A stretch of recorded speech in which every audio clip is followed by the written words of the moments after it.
It was Mr. P.P. Chhabria who first admired that vision, not only for an institution, but vision for India.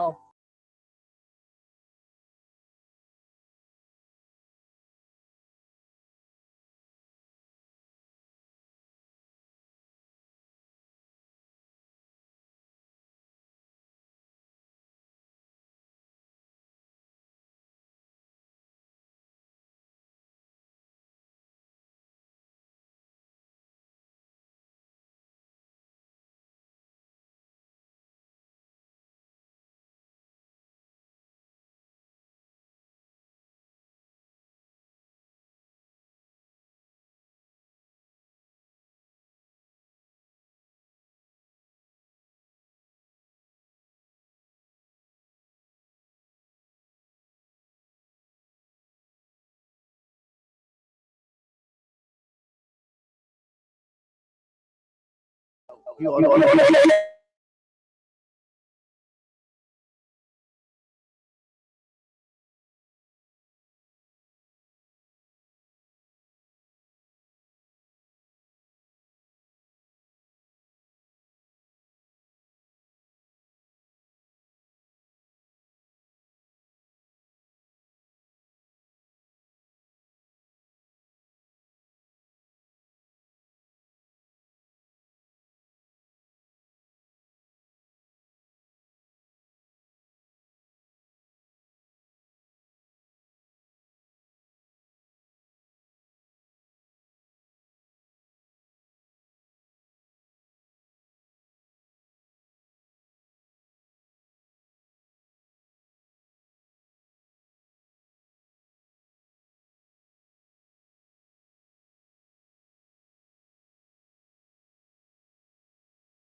Hello, hello, hello, hello. एक minute sir. काय काहीतरी म्हणायचं तुम्हाला लॅपटॉपचं बंद कर गडबड म्हणजे. झाली. स्पीकर याचा स्पीकर पूर्ण बंद कर. ओके हाच ना. Hello, hello. थांबा एक minute. Hello hello mic testing 1 hello, 2 3. Hello, hello hello. Hello, hello.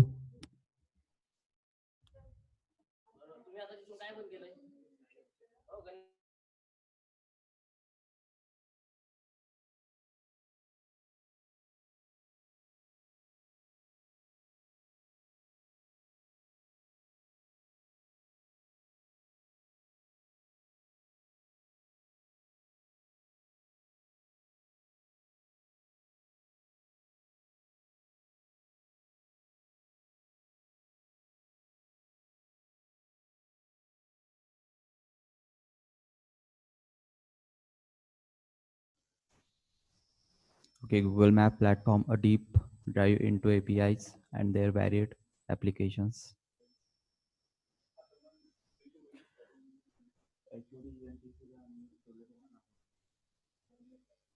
आता तुम्ही केलं म्हणून आवाज गेला. काय काय म्हणले का?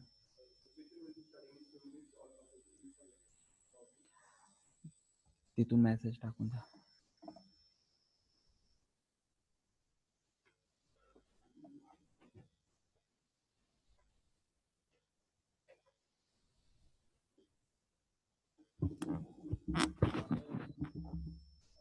Good morning, dear participants.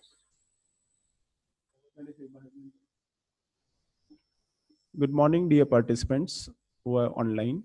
You are requested to test your audio's screen video. The session will be live in few minutes. If you are facing any technical difficulty, please revert immediately. I repeat, good morning, everyone.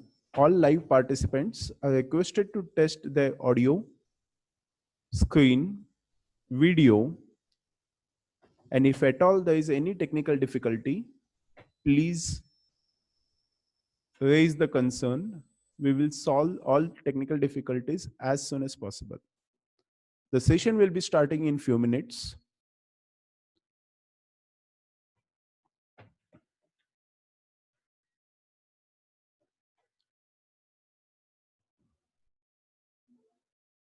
All participants are requested to raise the hand if there is any question. If they want to participate in the interactive session, in the question answer session, they can raise the voice, they can enable the mic, they can test it now only, so that in the interactive session we can give the control to you so that you can ask the questions. Our technical team is always ready for your support. Please feel free to ask the questions. Hello, test, test. Please tell your name so that we will also come to know, entire audience will come to know who is speaking. Hi, this is Kiran from TomTom. Okay. Yes, we are acknowledging your voice. Thank you. Okay, thank you.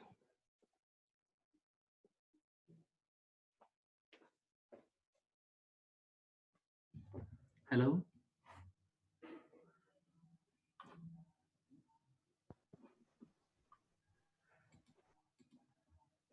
Please mute your audio.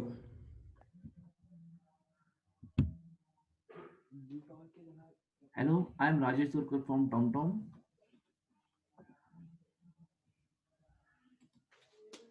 Sir, your voice is coming, but right now you please mute your audio.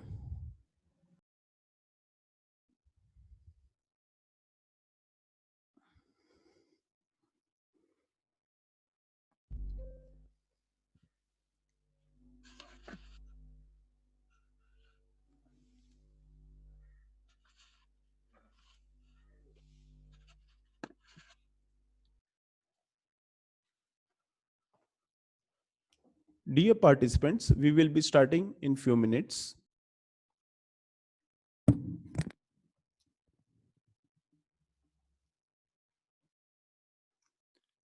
Those who have joined just now are requested to test the audio, screen, and video.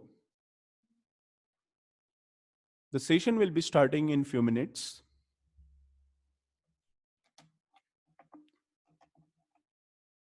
In case of any technical difficulty, feel free to contact our technical support through chat window.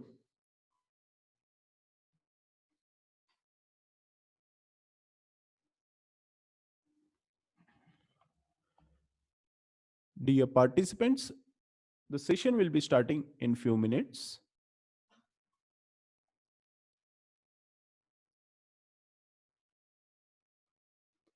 Please feel free to contact our technical support through chat window.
Hello, hello.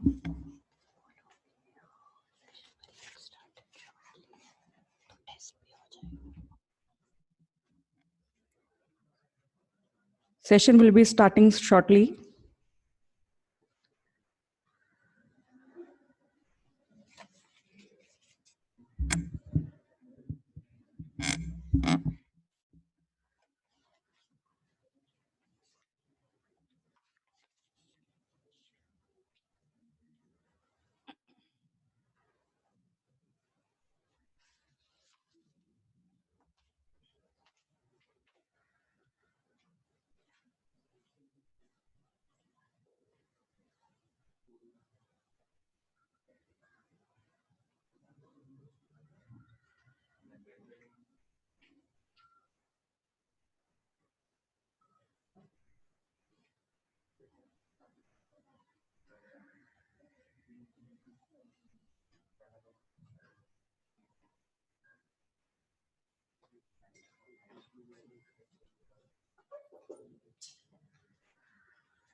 You want to access your Gmail or something?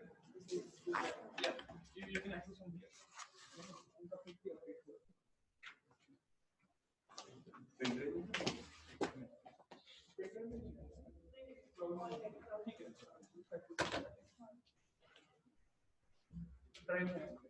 Google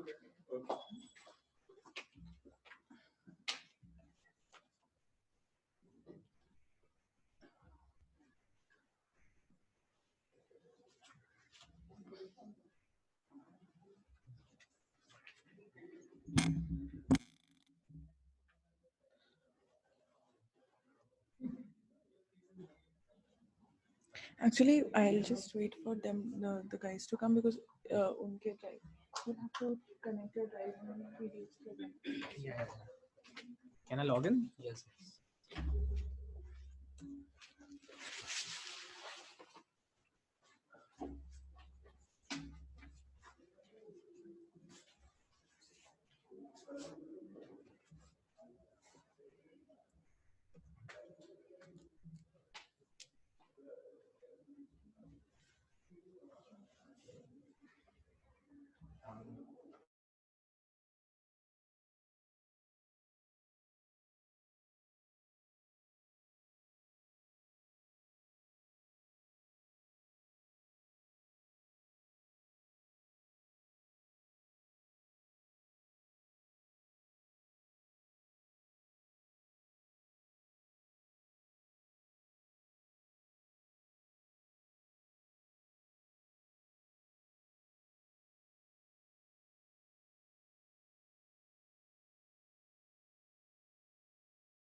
A wonderful morning to the esteemed guest, invitees, participants, my dear colleagues and students. On behalf of iScore IT, I once again take this opportunity to welcome you all for the second day of the workshop on open source WebGIS platform. We will begin with our first keynote session of today on how Google Maps platform is helping change the world, a deep dive into APIs and their varied applications, which will be delivered by Mr. Akshat Jain and Mr. Satyam Gawali from Ceres, India. Mr. Akshat Jain is currently tech lead in Google Maps platform at Ceres, India, and has prior worked in IT and service industry as senior software engineer. He is skilled in leadership, strategic planning, AngularJS, MongoDB, and database design. He has a strong engineering professional background with a bachelor's degree focused in computer science from College of Engineering, Roorkee. Mr. Satyam Gawali is lead consultant in Google Maps platform at Ceres and has completed his BE from VIT Pune in 2018. I welcome you both, sir. Now I request you to begin with the session.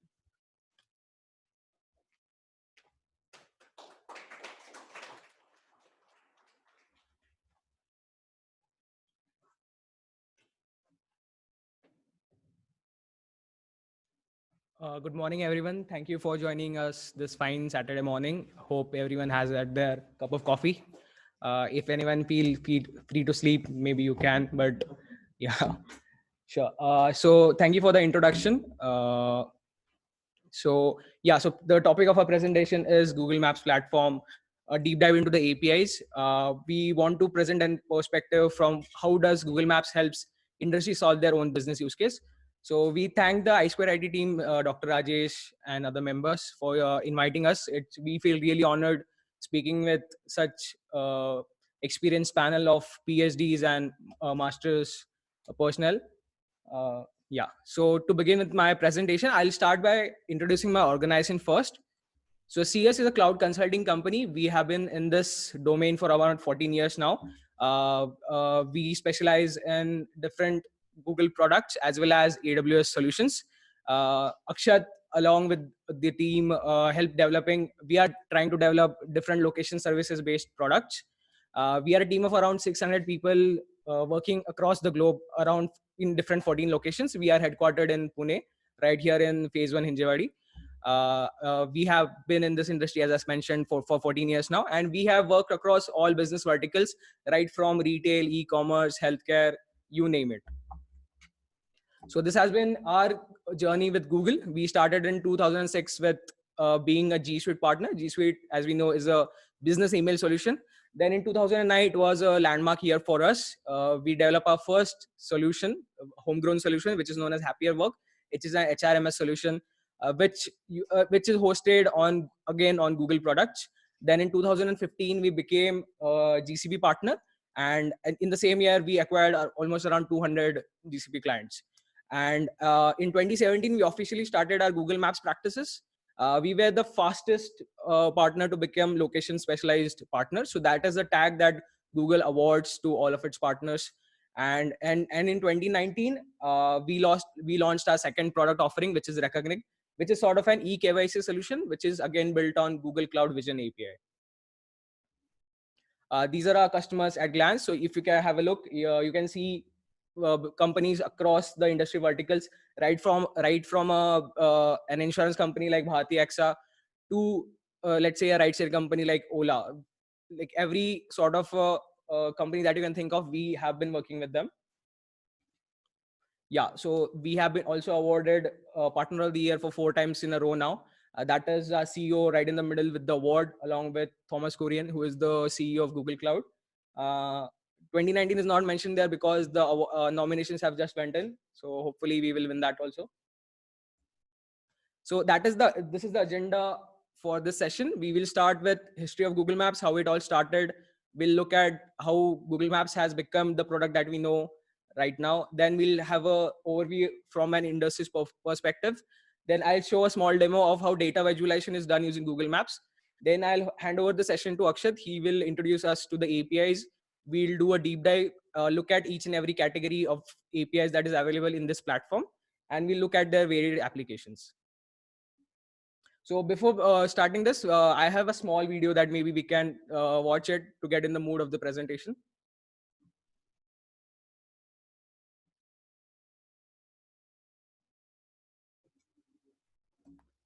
Oh, sorry. Is there a problem with the audio of the video?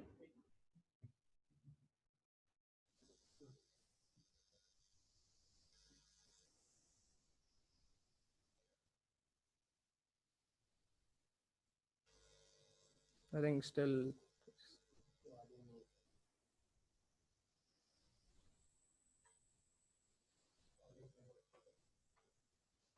There's no audio to the video. Is it?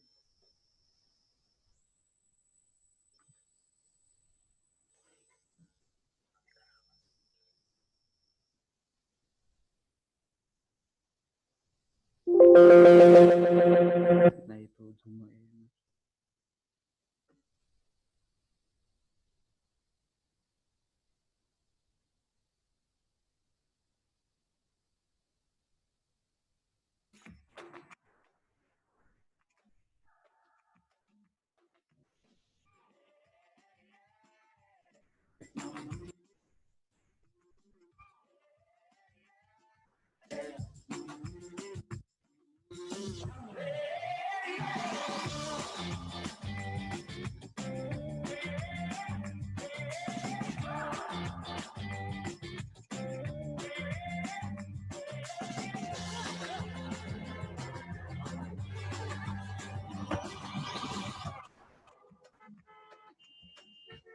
You're on the fastest route.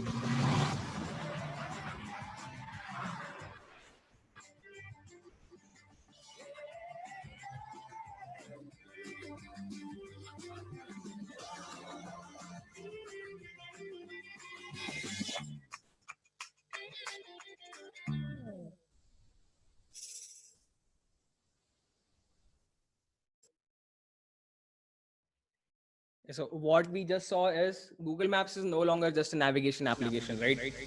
Google is trying to rebrand their application into a location discovery tool. Right from finding a barber nearby you or a petrol pump, you can basically find anything which is publicly that you can visit, right? So that is the way Google is going to go forward. They are planning something known as a travel planner, in which you'll be typing in the place that you want to visit right in here in Google Maps. You will find buses, cabs, or flights to that place, and you can book it right from the Google Maps application. So they're trying to basically rebrand their entire application into sort of a travel planner.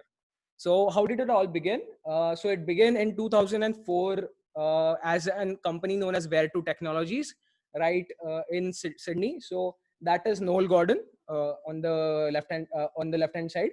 So he, along with three of his colleagues, they started they developed an application known as Expedition.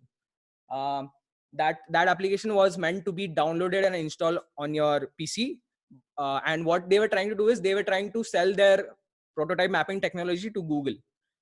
That is the thought bubble that they came up with right in the middle of the in the whiteboard. So what? Maybe it's too small. I'll just present this. Yeah. So what we can see in what they have written in the whiteboard is basically some technical details about the product and potential competitors of their solutions, along with some other potential buyers for their solution if Google passes on that, right? So, but Larry really liked the idea. They knew what potential lied in this application. But one question that Larry asked is, why are you developing it as a software? Why don't you publish it on a website, right? Because they like the web. Because they knew a couple of years down the line, everybody will have access to fast internet, and they would want the solution to be able to, so that every person in the world can log in or install an application and use it. So what they did is they took that feedback and started working on developing this application on an web-based product. So this is the timeline of how it went. So in 2004, Google finally acquired Where2 Technologies. And in the same year, they also acquired satellite imagery startup Keyhole, which now evolved into Google Earth. That was also a major acquisition. So Google has done very good strategic acquisitions over the years. They combined Where2 Technologies mapping platform with Keyhole's technology of getting satellite imagery. And now we get high definition satellite imagery, right? So that is being done.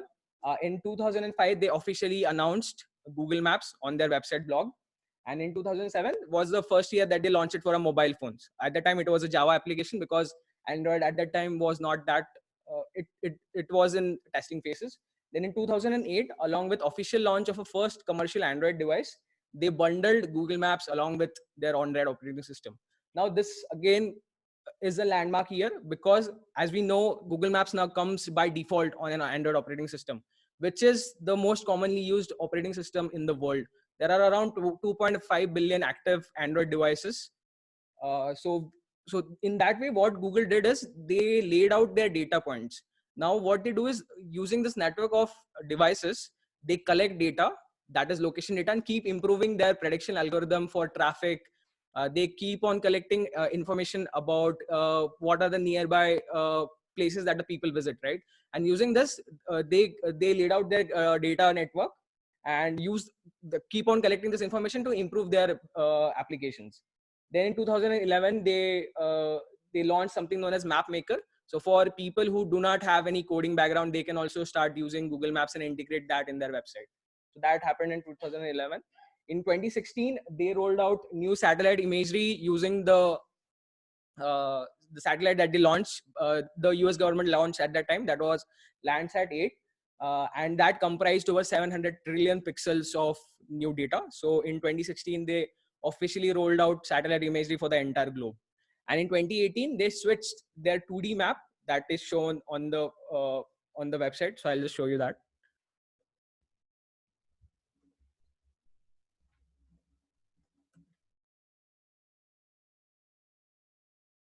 So yeah, currently this is what the default layout is of Google Maps. It is a 2D projection. So what they did is 2018 is, if you now zoom out to a particular zoom level, it goes into a globe. So they switched from an 2D perspective to, that is known as Mercator projection, to a globe view. This is something which was really important because like according to various historians, Mercator projection used to project European countries as bigger in size as compared to Asian or African countries.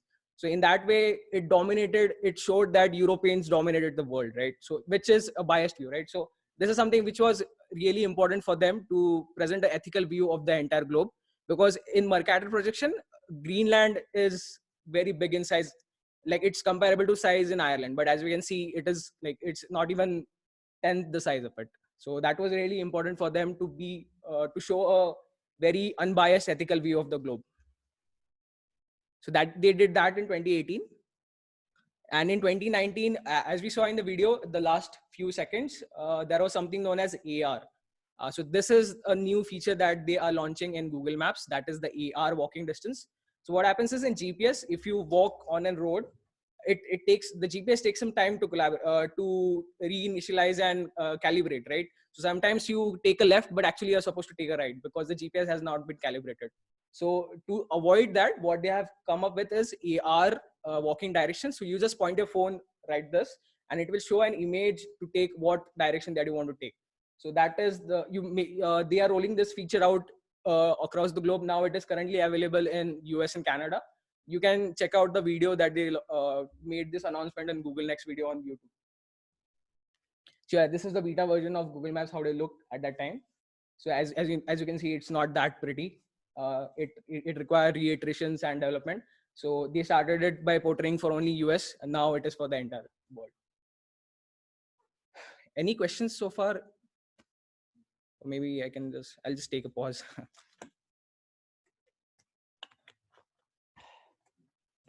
Now we saw how Google Maps came about to be. How did it started?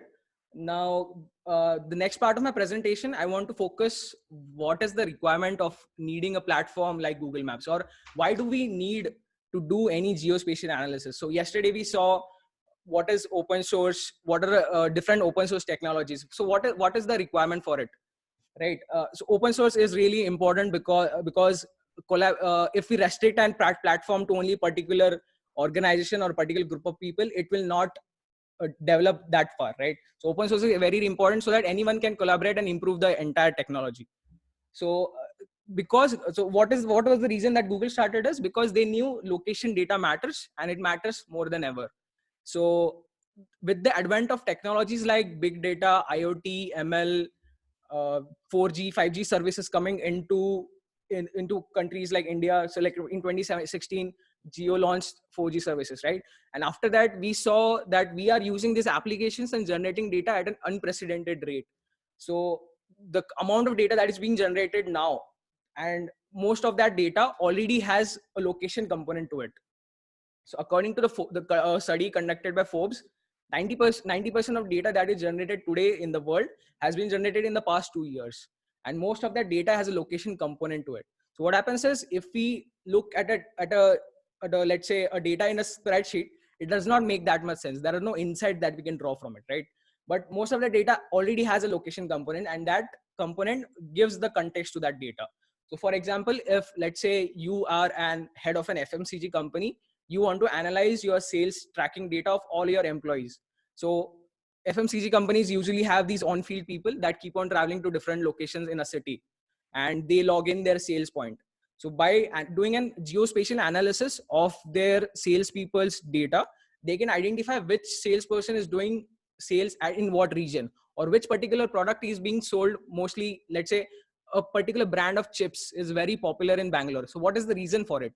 Why is the same product not being sold on some other, in let's say not popular in Pune? What is the reason for it, right? So they have all this data, but currently they don't have any location context to it. And by using mapping platforms like Google Maps, they can draw insights from it, using which the business leadership at an organization can come up with the strategic decisions and take. So like I gave an example for the chips product, then they maybe can roll out some other flavor of the product, right? So which will drive sales. Yeah, location data creates new value for enterprises, whether it be creating better customer experiences, optimizing company operations, or enabling strategic decisions for the leadership. To give you an example for better customer experiences, how it works is, in Bangalore, if you have visited Bangalore airport, so what happens is there is a counter right at the departure of Bangalore airport, Swiggy's counter, right? So what you can do is you can visit Swiggy's application. By the time you get off the flight, you can order a food item, and by the time you reach that arrival terminal, your food is ready for you. So that is the kind of customer experiences happens using mapping platforms like Google Maps. Then optimizing company operations. If you are, let's say, an operations head in a company, you want to analyze your supply chain operations. Why is there a particular shipment that always arrive late? Or what is the reason that the truck driver never reaches his destination on time? So using mapping platform like Google Maps, you can actually visualize the entire supply chain, understand your driver's behavior, make sure he does not violate the speed regulations. This is particularly important for companies like IOCL or NCL. So what they do is they transport hazardous chemicals, right? And government regulations comply them to travel to a particular route only. So to monitor your driver's behavior and make sure that he does not take some other route. That is very important because you have to comply to government regulations, right? And how do you do it? You require some platform, right? To be able to keep on checking the driver's location at any given point of time. So how that has happened at using mapping platform like Google Maps. So you optimize your company operations. And like I mentioned last time, so getting insights from this data will help leadership come up with better decisions so that maybe they can plan their product roadmap for the next 5 years. So they all the decision today requires some kind of a data, right? So there is this famous quote, for every decision we would require data and rest of it is with God, right? So that is really important here. So why Google Maps platform? So the answer lies in these numbers. So it is a platform which keeps on updating every day. So 25 million updates are being pushed on a daily basis. If you are building an application which is supposed to be used by millions of people, like an Uber application, you would require a reliable platform which would give you consistent experiences, be it any part of the world. So you would require rich, accurate, real-time data. You would require that platform to be fast and scalable. Handling traffic for billions and millions of people require a platform which will give you consistent experiences and make sure that it remains up every time. So whenever a Google services goes down, it makes the headline because it's not that common, right? Whenever Google Cloud or Google Maps or a G Suite service go down, it makes, even for a couple of minutes, it makes headlines because it is not expected of Google to do that, right? And so they always want to make sure that they always want to make sure that their platform remains up at any given point of the time. Then it has global coverage. They have covered almost around 99% of the world. And this is a platform which is used and loved by people. Around 5 million sites and applications use Google Maps. Yeah, like I mentioned, global coverage. So the middle part, which is it covers 40 million miles of roads and 50 million places. That is very important for a logistics company to understand what is the kind of a road data, what is the speed limit data. So Akshay will be going to explaining the routes APIs. So in that, there is this particular feature known as speed limits, which will give you what is the standard speed limit for a particular section of the road. And that using that information, you can then track your driver's driving behavior. There are 150 million places and they keep on adding every time. So Google, as they have various sources of information, they don't reveal it, but there are three particular sources. One is the crowd. So it's a crowdsourced platform, right? So it gets data from various places. You, me, everyone using this platform actually contributes to their data. So you must have heard about this program known as Local Guides, wherein you can enroll to it and you can actually verify information for Google. And for that, they award you some points or some gift vouchers, right? So by doing that, they get accurate information about a place. Let's say you visit a restaurant which has now closed and that has not been updated on Google Maps. You can actually update it and then Google will re-verify it. And if a couple of people do say that this place is actually closed, then Google will update it in their platform. So that is a one crowdsourced platform. Then the billions of Android devices that are connected, that is also another source of information for this platform. And the last one is government organizations. So they collaborated with various government organizations. They keep on getting data from that. Better data accuracy. So there are like countries like in India, there are challenges where mapping addresses in rural areas is always been a challenge, right? Even in cities like Pune, sometimes the Swiggy wala is not able to find your home location and keeps on calling you, right? So that is the problem that Google is continuously trying to solve, is better data accuracy. So there is this API which is known as geocoding. As you might know, geocoding is the process of converting address to a lat long and vice versa. So that API is most commonly used in a ride sharing or a food delivery vertical. So they keep on improving their geocoding engine, and they do it by incorporating other ML and AI algorithms. So like this, for an example, this is an address in Brazil. So Brazil does not have any standardized format of addresses. So it's a very big challenge of finding any address or finding what is the lat long which is associated to that address, right? So they used vision APIs, satellite imagery to identify the correct lat longs of a particular address. Yeah, and more efficient operations. So predicting real-time traffic information is a marvelous task. It requires millions and billions of data points, and it gives consistent performance every time, right? So every time I check what is the time that I have to leave for office from my home, it usually tells me that it is 45 minutes. And I usually reach office by around 43 or 44 minutes, right? So there is this consistent delivery of correct information, and for doing that, they improve your efficient operations. Yeah. So lastly, it is used by almost 5 million apps and websites. So almost 70% of the Fortune 500 uses Google Maps, right? From a media entertainment company like Disney or an insurance company like Allstate. Everyone uses Google Maps. You can actually visit Google Maps customer pages and see what are the case studies. So what we are trying to say here is Google Maps APIs is a really, what you can say, a good skill that to learn, which will look good on your CV. So even if you go and try to, if you in future you go and work in any of these organizations, you would have an experience with the platform. And if there is any project which is going on which requires you to work on Google Maps APIs, you would already have the skill. And it's very easy to learn. If you are already an coder, it won't take, it will at least take only weeks of times, because it's very easy and there is a very good developer support available. Yeah, so there is this data visualization using Google Maps. So Google Maps is not actually built for spatial analysis. It is more focused on customer applications and building more good user experiences, but you can do data visualization. So there is this small demo which is published on, and I would like to show it to you.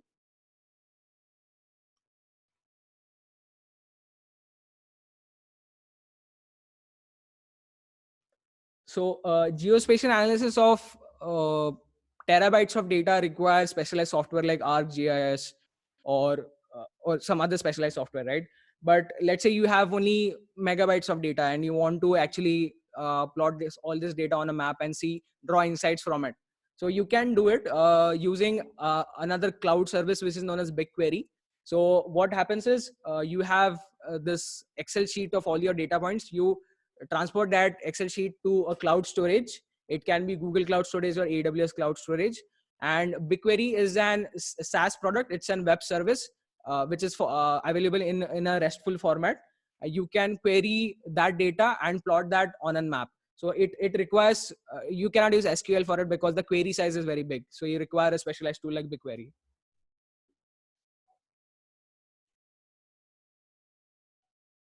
So yeah, there is this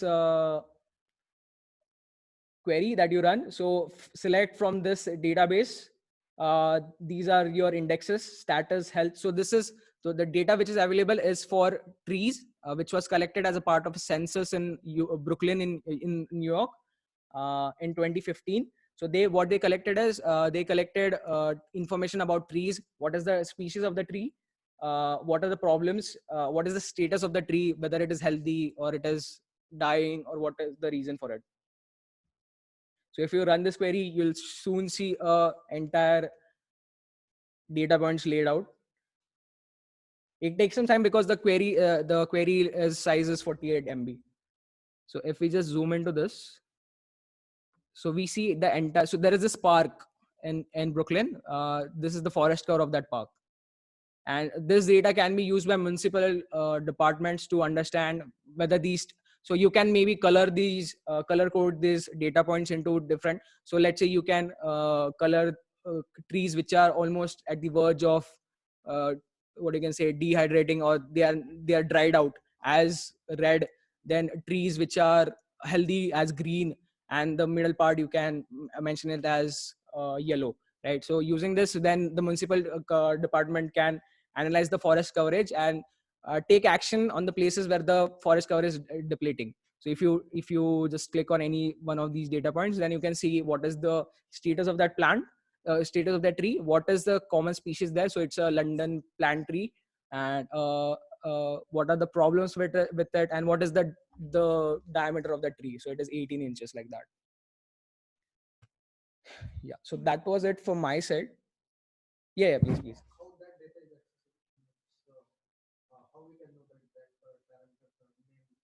So that was collected as a part of a census in 2015. Government agency collected that data. Yeah, and it's available in the public domain. You can download the data sets and do. Yeah. So that data set is publicly available. You can show the same data on an OpenStreetMap also. But yeah, if you have tools available with you, you can use Google Maps for it. Sorry?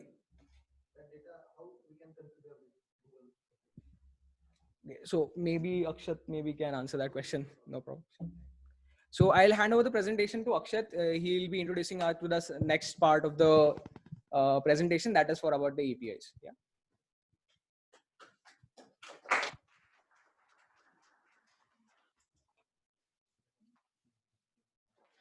Hi everyone. So good morning. The best part of being a presenter is like you could see people sleeping, but you cannot laugh at the podium. So just to answer your question, there is a lot of data available online on BigQuery that you could query and plot on Google Maps. I'll tell you how you can plot on Google Maps just soon. And there's so much lot of data available from GitHub. Like people yesterday TomTom discussed about GitHub. So there's a platform where everyone pushes the code.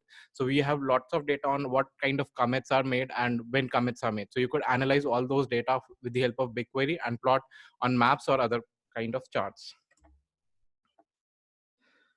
So far we have discussed why Google Maps, but now we'll see how solutions could be made out of Google Maps.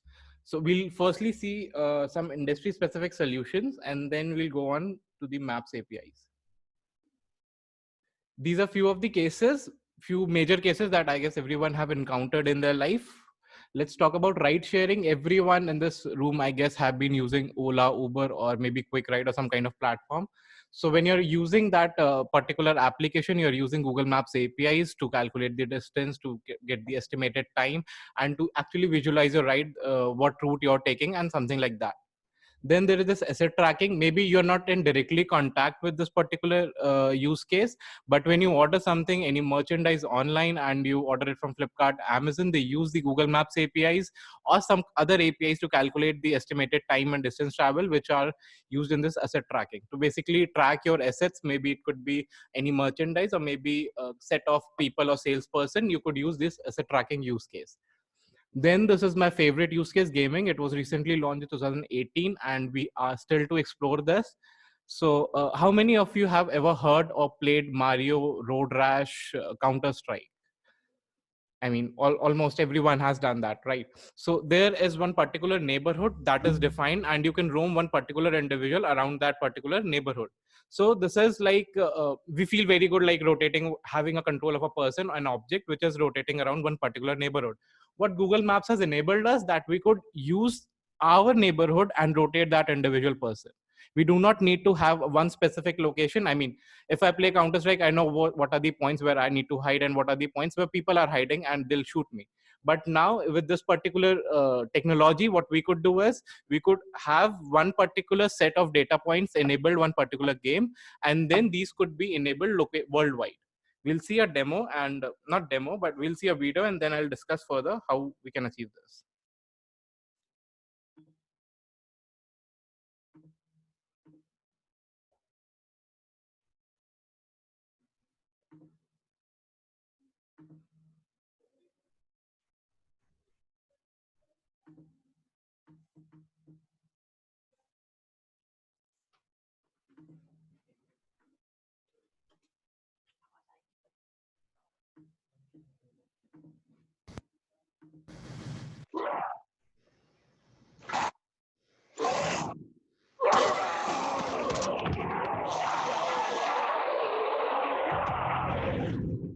I'm Suakaro. I'm a game designer working on Next Games in Helsinki.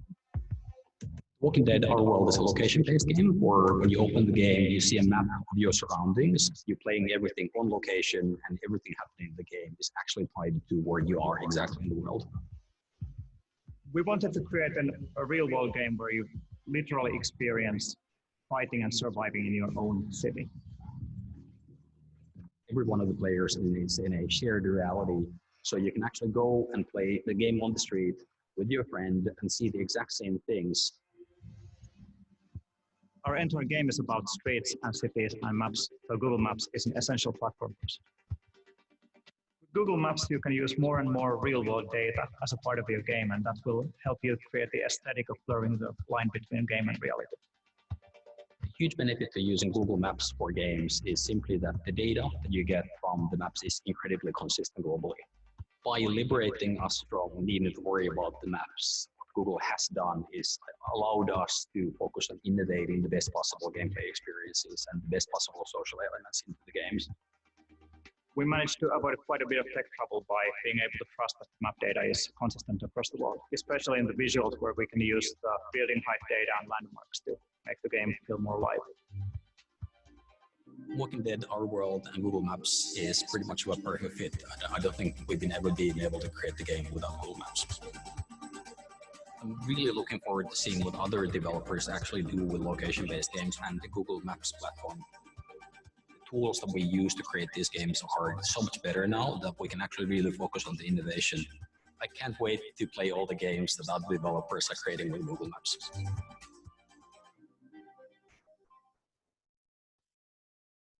So we'll discuss what was mentioned in this video. Data across all these points are consistent. So when you're developing game, you would want a user, if you're developing it for worldwide, you would want a user to experience the same kind of features that you experience in Pune or maybe India. The same features could be reflected in United States of America. So what happens is, there is an API called Playable API. Right now, this is not available for use of general public. If you need to use it, you need to put a request on Google. They'll review your use case and provide that access to your API. So what happens is you get a playable API, you get a data set of points, and then you could filter out the data on the basis of your requirements. So suppose if you want to filter out the data, like you wouldn't want your gamer to be in a cemetery or graveyard to play a game, right? You don't want the a person or gamer to explore the forest area or just go into a deep dive into lake and play the game.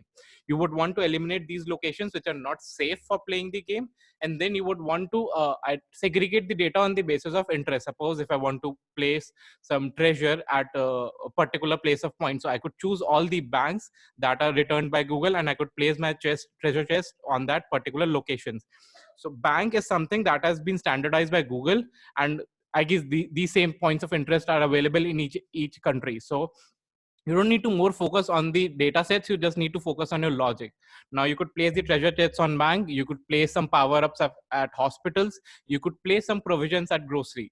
So see how they have 150 million data points right now, and the stat is probably obsolete, and maybe they have more of the points. So maybe you could use these points and integrate in your gaming application. So this is something I'm still exploring. Then now let's talk about the Google Maps API. So any developer that is in the room would like to experience and explore all the APIs that are available with Google Maps. So a standard way of using these services is REST API. So these are also available in the form of SDK, which is for Android and web and iOS. Alternatively, you could use these URLs, which are called REST. I mean, is everyone familiar with the REST URLs? So REST URL basically are these URLs which when you hit on via any internet service provider, you get an output as a response. So this is the basic URL, maps.googleapis.com, maps/API. Service could be any service provided by Google Maps platform. It could be geocoding, geolocation, or it could be Places API. Output is the format of output that you want. So it could be either JSON or XML. So these are the two outputs that are supported by Google. Right now, I'm not focusing on more of the technical details. I'm just explaining you how and what APIs are available. Then you could pass on parameters which are very specific to each of these services. Broadly, Maps APIs are divided into three categories: maps, routes, and places. Earlier, there was a bit confusion. Now Google has standardized these things, and there are three categories: maps, routes, and places. So any kind of maps related data, either from visualization or using it on as a PNG images, you get it from this particular maps usage. Directions API, distance matrix API, or I mean, you want to calculate a distance from point A to B, you want to get the time, how much will it take to reach from one point A to B, we use this routes API.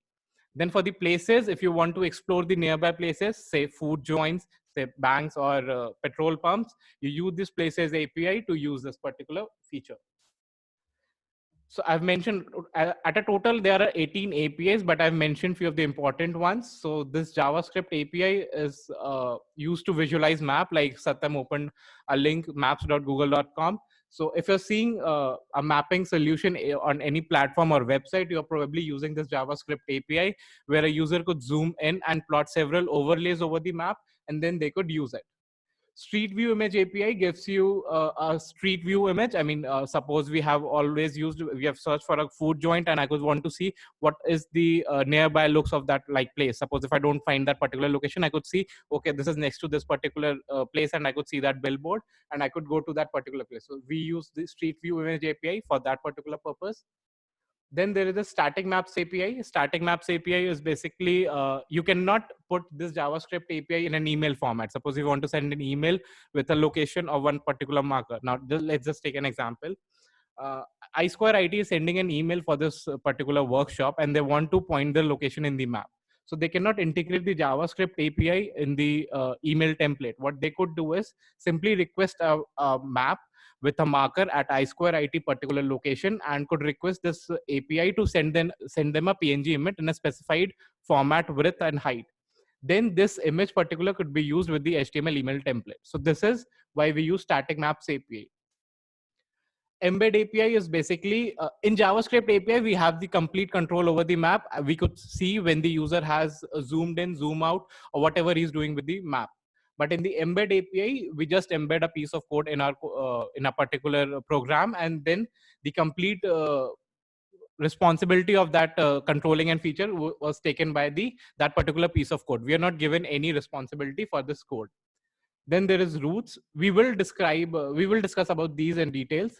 Then routes is the directions API. If you want to find directions from point A to point B and want to include several waypoints in between, suppose if I'm going from Hinjawadi to Baner and I want to stop at Wakad and on, so I could use this directions API to calculate my time travel. Distance matrix API is another API that is used by many of the industry giants. It basically is a metrics API. So suppose if you want location from n into n points, say you have 2 locations as origin and 2 locations as destination, and you want 4 elements API. So suppose it's 2 origin, 2 destination, you will be returned 4 matrix results, which is actually representing 1 origin and 1 destination, then the first origin and second destination, then the second origin, first destination, and second origin and second destination. So this is how distance matrix works. Roads API is basically, as Satyam mentioned, speed limit. One of the feature is speed limit. The other feature is when you want to plot a correct route. Suppose the geolocation does not provide, the GPS does not provide accurate signal when there is very densely populated area. So what we do, we pass the latitude and longitude coordinates of a path taken by a specific object, and then it is converted into one particular route. Places API. Places API, again, if I want to explore my nearby places, food joints or banks near me, or if I want to use an autocomplete feature. So autocomplete feature is something that all the consumer facing applications have in their place. So when you type in an address, you see suggestion of list drop downs, which are like 5 in number, and you select one particular address. So this is the places API. Geocoding API is again for converting lat longs into addresses and addresses into lat longs. Geolocation API, sometimes some devices have do not have GPS enabled in them. So we use this geolocation API with the Wi-Fi routes and the network nodes to identify the exact location of that particular user. We could, when we use the maps features, we could overlay these kind of objects on the map. So first of all is marker. In the first image, you could see there is this marker which you can plot. These could be custom dynamic images. If you don't have any image, you could have one custom red pin, which is defined by Google, and that would be plotted on the map. Another one is polyline. Polyline is something that we see in Ola Uber application. So any connecting particular path is polyline. Polygon could be any user-made polygon. So there is a drawing library that is provided by Google, and you could draw any custom-made polygon. Or if you want circle or rectangular, which are pre-specified by Google, you could draw this circle as well. Just to represent what that marker represents, you could have an info window and populate all the information related to that marker in that particular section. You could also use heat maps and other layers for visualization. So there are particular coding when you go to Google, they are well documented, and all these overlays could be overlaid on Google Maps. So one time what happened is my colleague shared an experience of her. So what happened, she was traveling in an Ola Uber cab, and her driver said that, ma'am, my map is more accurate than your map. Just because the overlay of this particular map is different, the look and feel is different, does not mean it is more accurate. So just to customize it as per our application, we could go to this particular URL and customize this map. Suppose if I want the forest areas to be hidden from my map, I want the water to be visible as black, or I want to highlight all the data points, like I want to highlight all the banks, I would like to highlight all the parks. That could be done using this URL. What you'll get is a JSON that you can import in the code, and you'll get a custom styled map as per your applications. So this API, Satyam will explain you guys, and I'll cover this and then so this is Places API. Places API is something, as I told you, to explore nearby places. And this autocomplete feature is something, this is something that is familiar, you guys must be familiar with. So if you're ordering from Amazon or Flipkart, you must have entered your address. It shows you some suggestions. So it basically enables the website and the consumers to reduce the error in entering the address. So what happens is, suppose if I have entered my address and the application is showing me the directions, or the delivery person, I'm not aware of that particular location. I could just follow the route and reach my destination. Otherwise, what happens, the rider calls me and I tell him bhaiya right low and bhaiya left low.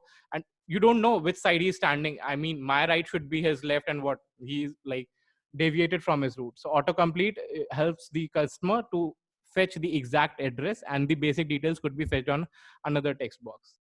Then there is the geocoding API, which is again latitude coordinates for the given address and convert it into address strings. Geolocation API, as I mentioned, on the basis of mobile network towers and the Wi-Fi address that you're using, accurate location of the user could be found out. So I'll ask Satyam to give you a brief of these routes, and then we'll discuss some case studies that are also our customers and see how they've developed solution over Google Maps and how you could also develop few of the solutions. Thank you, Akshat. Now coming to routes category. So there are three major APIs available to us. First is the directions API. So anytime you see in an Uber application that the location from the driver to your location, right? It shows a polyline at the ETA and the distance. So that is actually a directions API request. The second one is distance matrix API. So let's say you have a data set with you with start points and end points. You have the lat longs. You want to query, you want to get the distances between all of them, but you don't want to do it again and again. So you would like to do it in a single go. Then in that case, you would require distance matrix API. So at the output side, directions and distance matrix almost give the same output. That is the ETA and the distance. The difference is in distance matrix API, you can pass in maximum of 25 start or end points. So let's say you have 10 start points and 10 endpoints. In single API call, you will get 100 elements. And in each element would be the distance or the ETA between these 2 points.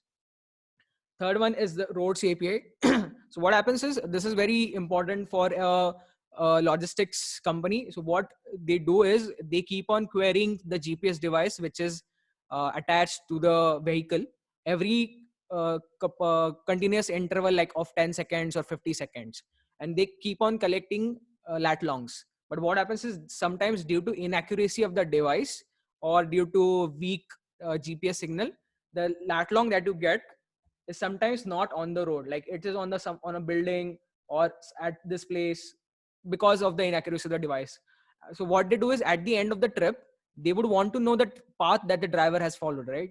But because of this inaccurate GPS coordinates, if they, let's say, if they have 1 point here and 1 point here, if they draw a line from this, it's not the correct path, right? The person actually took this curve, but due to inaccurate points, you get this. So what Roads API does it collects all these coordinates and tries to find the nearest road, which is to this lat long.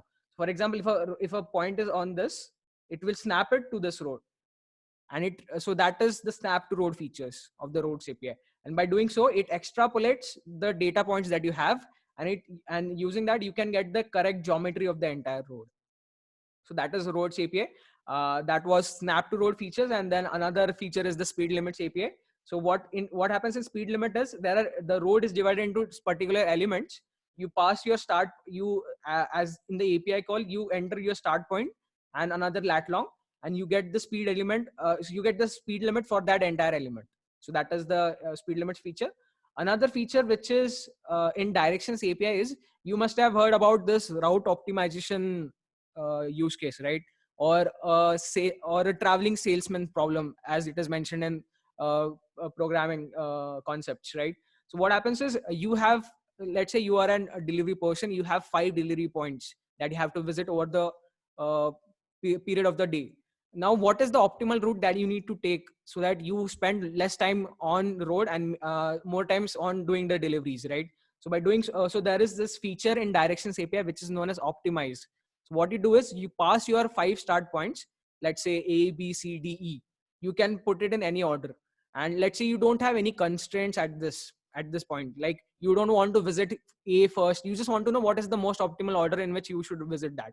So you pass your 5 lat longs in this API call, and you set this parameter optimize is equal to true. What it will give is, it will reorder these points. Let's say you planned on doing the deliveries from A, B, C, D, E. But what this algorithm will suggest is, you go to A first, then you go to D first, then C, and then E. So that is the most optimal route using which you will cover all these points and take less, like the most optimal route, and spend more time on doing the deliveries than traveling on the road. So that is another feature of Directions API. And what, yeah, please.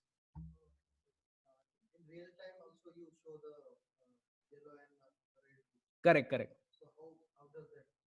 So yeah, so as I mentioned, we have all these Android devices. So let's say you are taking a path. So it happens on, so there are three parts. First is the historical data. Second is the ML and AI model, which predicts traffic information. And third is the real-time data. So what historical data means is, let's say the traffic in Hinjewadi from Pimple Saudagar, it remains the same on a Monday of a particular week or on the Tuesday. So traffic is same across. So let's say I am using Google Maps to navigate from Pimple Saudagar to Hinjewadi. Google will collect this data and it will note down key I have taken 40 minutes to travel from this particular point of from Pimple Saudagar to Hinjewadi. So they record this. So that is this historical data that remains consistent, because traffic conditions at certain areas, it will remain same for one particular day of the week, right? So that is the historical data. Then second is ML and AI algorithms. So by collecting all this data, they built out ML algorithms and train these models in predicting future time as well.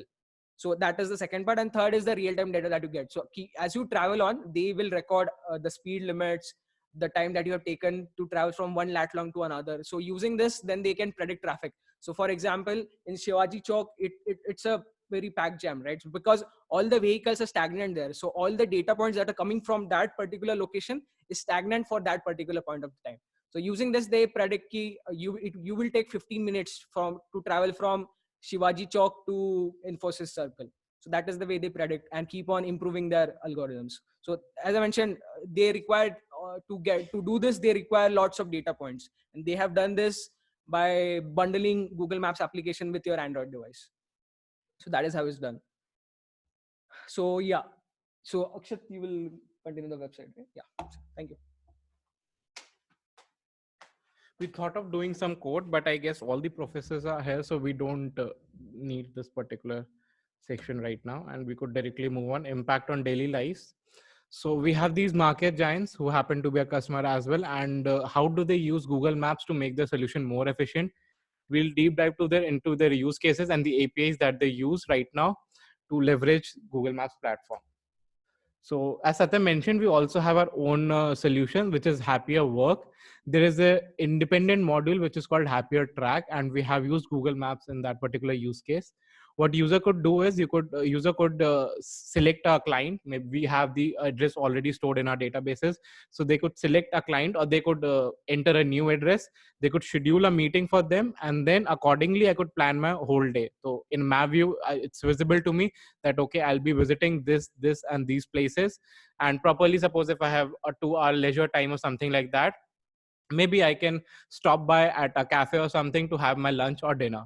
So this is something that is very useful to customers, and you could also efficiently manage your sales tracking applications. This is an application, Quick Ride. You might have come across this particular use case. So what it does is, I'll give you a brief about it.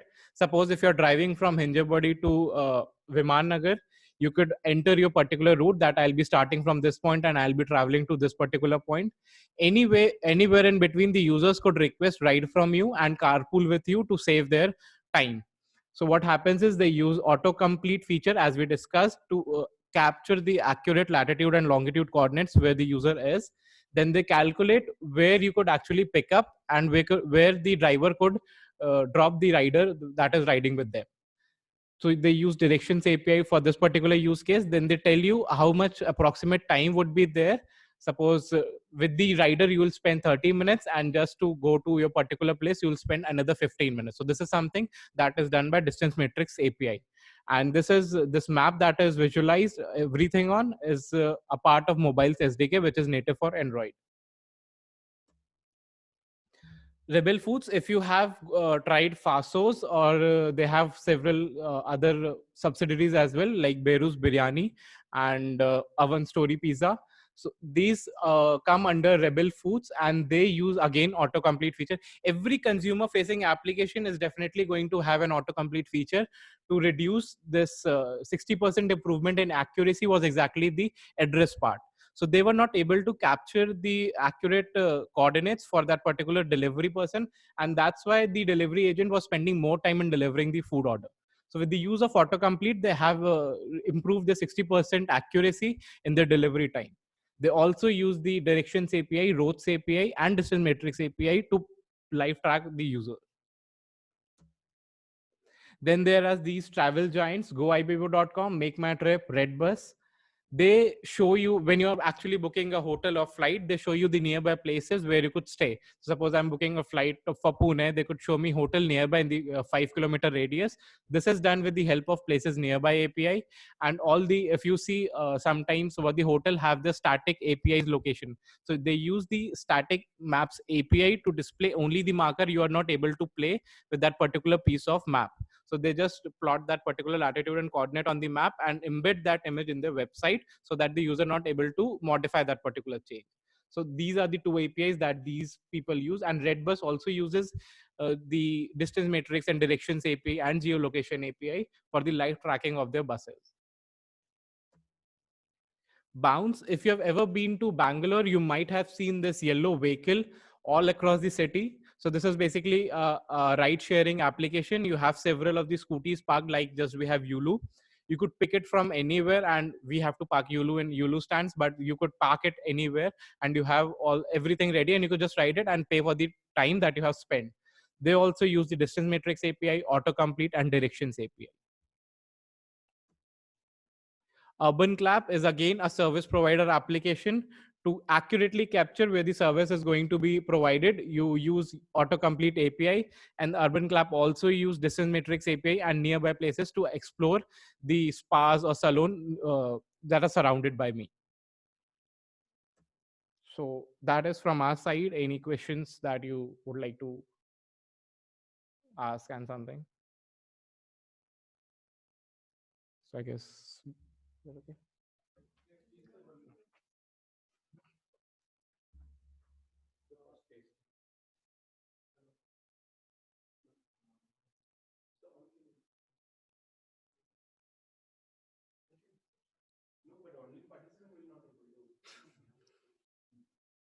Or maybe you could come here and ask.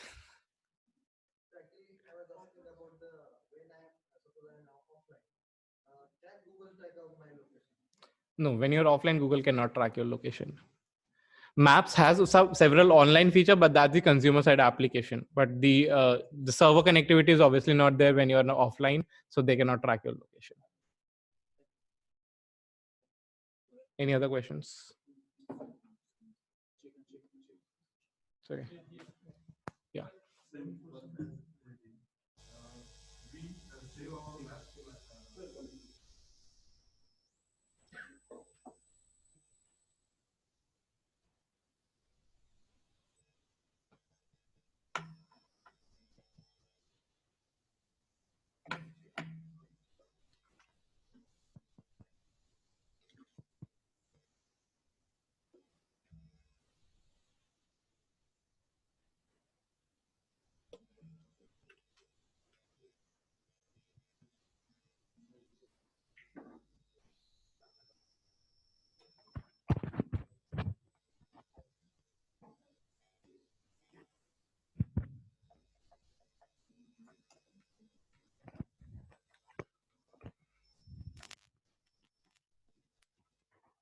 Check. Hello. Sir, in Google Maps, there is a feature to save our map. If the search question after saving map and we are offline, there will be possibility of tracking the location, or Google will locate us. See, what is happening is this map SDK. Yeah, are you talking about the consumer side application? No. Generally, Yeah. generally.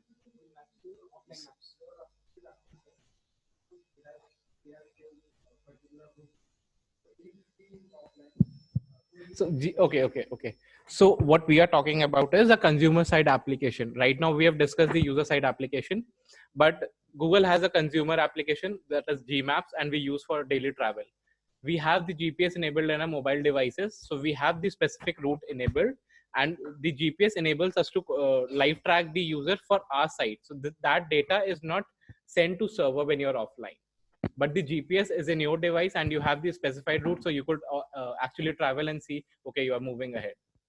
So whenever my directions API is hit, many of the customers do, whenever the direction API is hit, all the route that has been like from point A to point B is given to the client side, and then client side can manipulate it. Suppose if I don't want to interpolate and snap to routes and do that again and again, I could just calculate the distance left and what is the approximate speed, and I could update the ETA time. But for the better kind of accuracy and include the travel time data and real-time traffic, they use the distance API or distance matrix API to get the updated time. So what you're talking about is a consumer side Google Maps application, which is irrespective of these API, and that is something enabled in your Android devices. Okay. So the question is, as you mentioned, the heat map. So can we extract that heat map and use in ArcGIS and OARAS? Google does not provide you heat maps. If you have the data points, you could populate a layer and display it over the Google And Maps. what about the pre-location, that point data? Okay, so that point data that is not specified by Google Maps. It is something that I mentioned about the overlay layers, right? So these are the points. These are suppose a marker. That point is basically a marker, which is a dot, and you're displaying it over Google Maps. We can extract. That is your data that you are overlaying over Google Maps. That is I'm saying. Google will not let you download any data that they have. That is a CSV file that government of the municipal party of New York, they collected this data and collated in a CSV file. What we did is we plotted all these CSV data on Google Maps. You can use that and plot it on OpenStreet or some other mapping service also. So the data he collected is obviously publicly available on BigQuery. So BigQuery, they have certain features and they have lots of public data that you could query. And if they are location specific, you could plot it on Google Maps.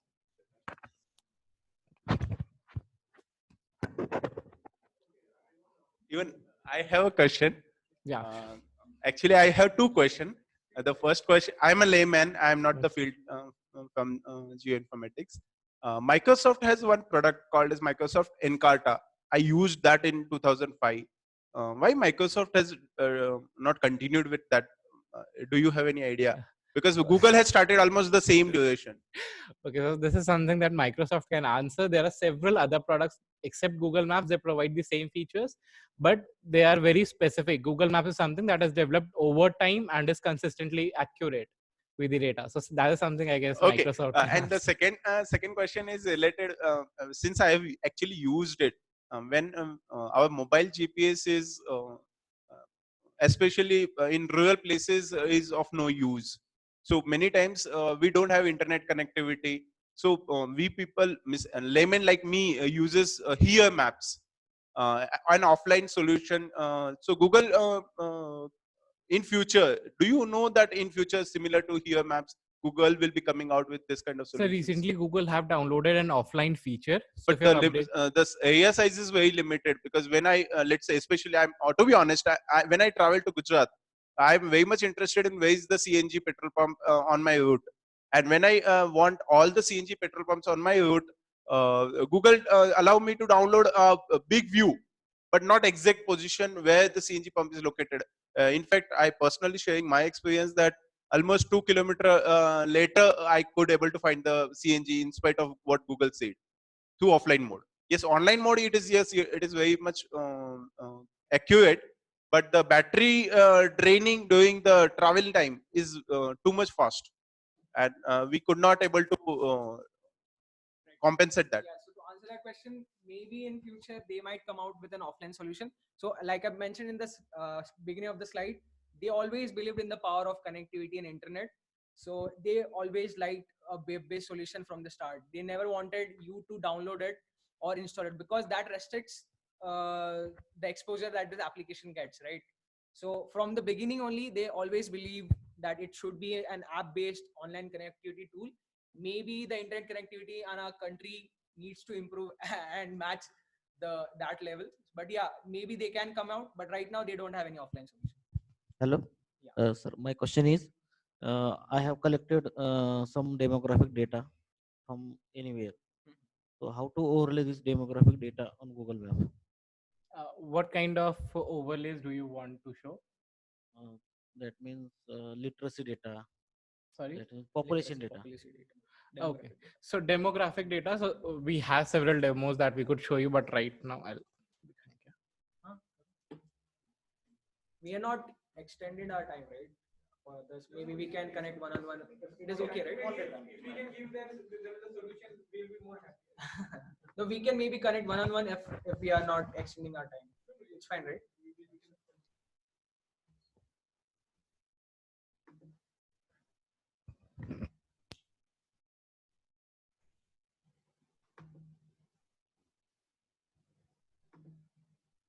This is just one of our demos that we had prepared just to illustrate the use case.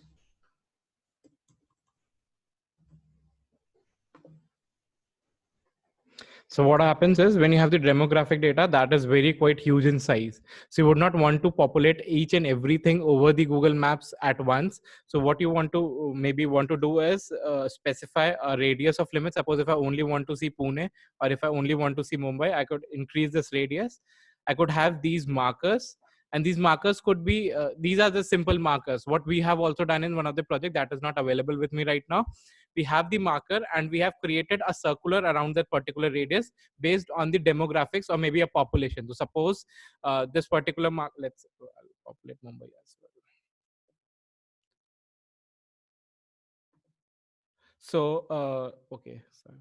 So if there is this particular marker that I'm talking about and it has say size of 20 kilometers and this has a size of 30,000. Say 30,000 population is available in this area and 20,000 population is available in this particular area. So what I'll do, I'll create a circle just to depict that, okay, this is something that is huge and I could populate a bigger circle than that, which is like for 30,000. So I could maybe balance the data set numbers and then populate on Google Maps. So I had this, actually I've developed this demo, but I don't have this currently online. So it's on my local system. Any other questions? Thank you. So yeah, so we are always looking for product ideas. So you guys are all expert in open source technologies and we would like to collaborate with you and come up with products, location services products, not only using Google Maps, but other mapping services also. So if you have any good ideas, please write down to us. We'll give our email addresses to Dr. Rajesh. You can take it from them.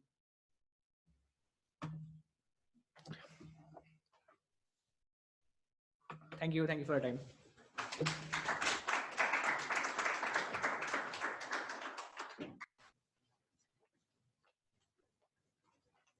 Thank you, Mr. Akshat and Mr. Satyam, for giving insight on Google Maps API, data visualization using Google Maps, and other key points. We'll now have a short tea break. We'll have a group picture, so everyone is requested to please. All participants and